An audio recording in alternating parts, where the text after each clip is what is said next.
Hi, Seth Green here. Welcome to another episode of Financial Advisor Marketing TV, where we do direct response marketing for financial advisors in under 10 minutes.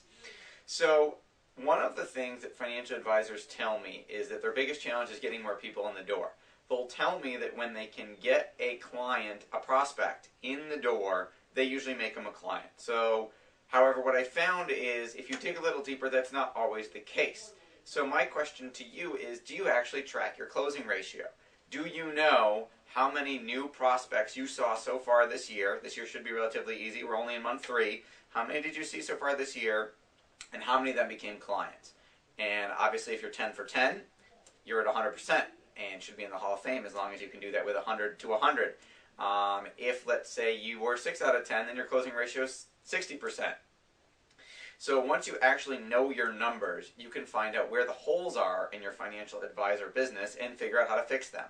So a lot of times when financial advisors will say, well, now that I figured out what my closing ratio is, it isn't as good as I thought. And what do I do to fix it?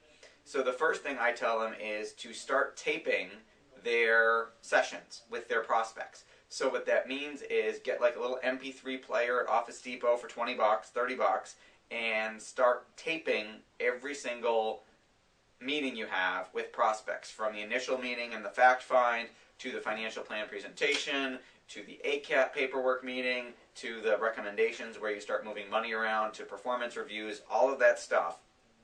Tape it, and then listen to it. And you're going to be absolutely amazed at what you find, because what you think you are telling your clients and prospects is not what you are actually doing. Another great reason to do this is for compliance purposes. If you save every single meeting you have with both prospects and clients, and you have it recorded, you have, if there's ever a compliance issue or an arbitration, you've got an open and shut case. You're easily off the hook, because the client could say, oh, I didn't understand what I bought, and you immediately go back, and instead of saying, well, here are my notes on this meeting, or here's what I think happened, which a client could say, well, that's not my recollection, and the client a lot of the times will win. If you play a recording of the client, of you explaining something to the client, and the client understanding it, they have no case. So it's double purpose. 1, you'll get better at selling because you'll listen to yourself. And 2, you also have a compliance cover your assets library of meetings.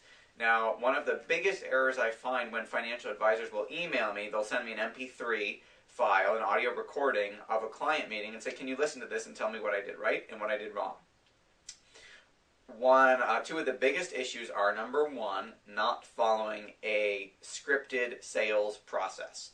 Even if you're doing a financial plan update or a review, you should have an agenda for that meeting. It should be typed, it should be printed. A lot of times for clients, we'll laminate them and give to the clients and say, this is what we're doing this meeting.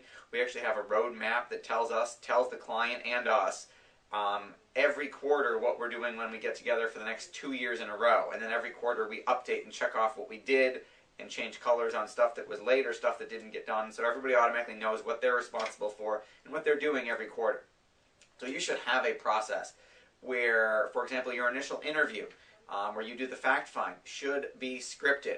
Now, you don't have to go out and buy anybody's script. You can make your own by taping your own appointments, having those transcribed, and then putting together your questions in an order, along with the time that you talk should be the same, pretty much the same every time. And once you have a proven process that works, that closes at a rate that you're happy with, then you can, once it's documented, not only can you follow it and will you be better at closing because you're following your own process, but now other financial planners in your office or people who work for you can follow the exact same process and have similar results, which is very big, because in the financial advisory business, one producer can only do so much. You don't get any leverage off of producing yourself unless you have other financial advisors under you who produce for you and you take an override on. And if they follow your process, then they instantly jump the learning curve to do something much more powerful. The other mistake I see financial advisors making a lot of the times is they talk too much. In a client or prospect meeting, you should be talking 10% of the time. Your client or prospect should be talking 90% of the time. Now, there are exceptions to this. If you're presenting a financial plan and going over numbers, obviously you're not going to make them read it out loud. You're going to tell them what the numbers say. And if you're recommending a XYZ fund or annuity or insurance policy, you may have to tell them, obviously, a little bit about the product or service that they're buying. However, for example, in a fact find, which is arguably one of the most important meetings you'll ever have, is you should be talking 10% of the time. So if that's an hour meeting, that means you should talk for 6 minutes, and the client should, or prospect should talk for 54 minutes.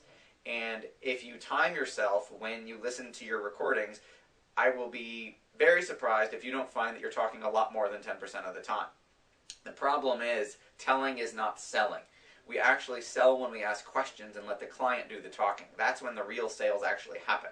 So I would make sure that you're not talking too much, and I would make sure that when you are talking, it's something that's important that you have to get across no other way, that you can't get them to tell you. Because if you are doing the talking, a lot of the times you are not doing the selling. And if you don't have a proven process for selling, you'll default to your client's process or prospect's process for buying. And then you're completely out of control of the interview and the relationship. So just to recap, start taping your meetings, start following a script, even if it's one you develop yourself, that works, that closes at a very high rate. And 3, make sure that the prospect or client is doing most of the talking. That's it for this week. Looking forward to seeing you next time on marketdominationprogram.com/TV, or as we call it, the Financial Advisor Marketing Television Show. Thanks so much for your time.